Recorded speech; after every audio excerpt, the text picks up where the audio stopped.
in and have a word with you." As we had been working together for more than 40 years, I knew that tone was reserved for the most serious and somber of circumstances. "Come in, please," I replied immediately. Miss Hastings entered promptly, secured the door behind her, and sat across the desk from me. She'd not brought her calendar, her correspondence, or documents of any type. I was trying to remember the last time Margaret had entered my inner sanctum without some baggage, when she said without preamble or delay, "Mr. Hamilton, Red Stevens just died." When you get to be an octogenarian, you grow as accustomed as one can to losing friends and family, but some of the losses hit you harder than others. This one shook me to my core. Amid all of the emotions and memories that flooded over me, I realized that I would have to do what Red would expect of me, which was simply to do my job. I shifted into my lawyer mode and told Miss Hastings, "We will need to contact all of the family members, the various corporate boards and business interests, and be ready to control the media circus that will begin any minute." Miss Hastings stood up and said, "I'll handle everything." She quickly walked to the door and then hesitated a moment. After an uncomfortable pause during which I realized Margaret Hastings and I were crossing that line that divides professional and personal, she said quietly, "Mr. Hamilton, I'm sorry for your loss." Miss Hastings closed the door and left me alone with my thoughts.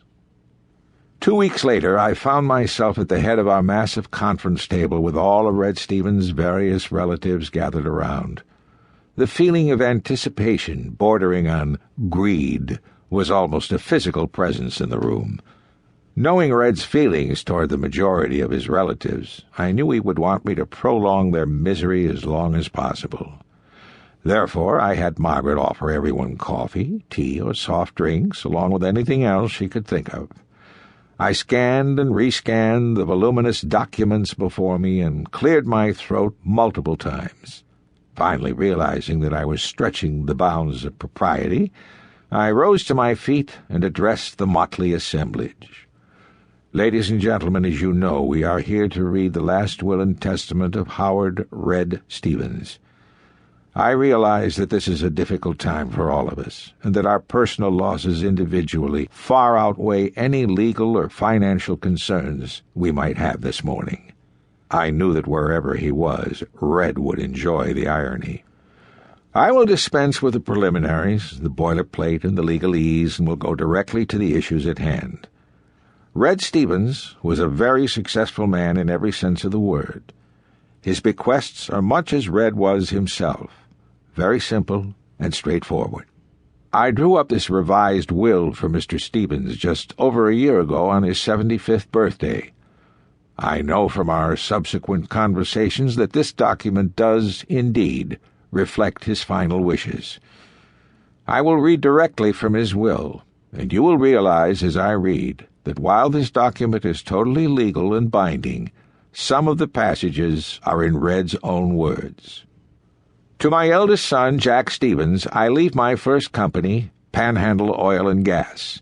At the writing of this will, Panhandle's worth is somewhere in the neighborhood of $600 million. Several gasps could be heard from around the table, along with one prolonged, audible squeal of glee. I set the document down on the edge of the table and looked over the top of my reading glasses with my most intimidating courtroom stare. After a significant pause, I picked up the will and continued. Although Jack will be the sole owner of the company, its management and operations will be left in the hands of Panhandle's board of directors, which has served me so well over so many years.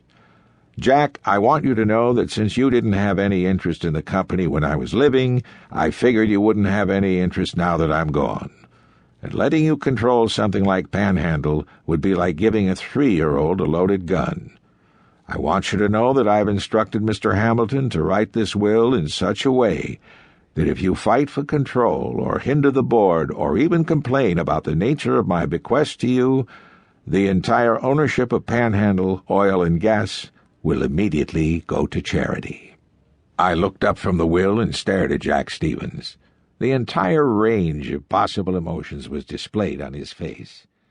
Jack Stevens was a 57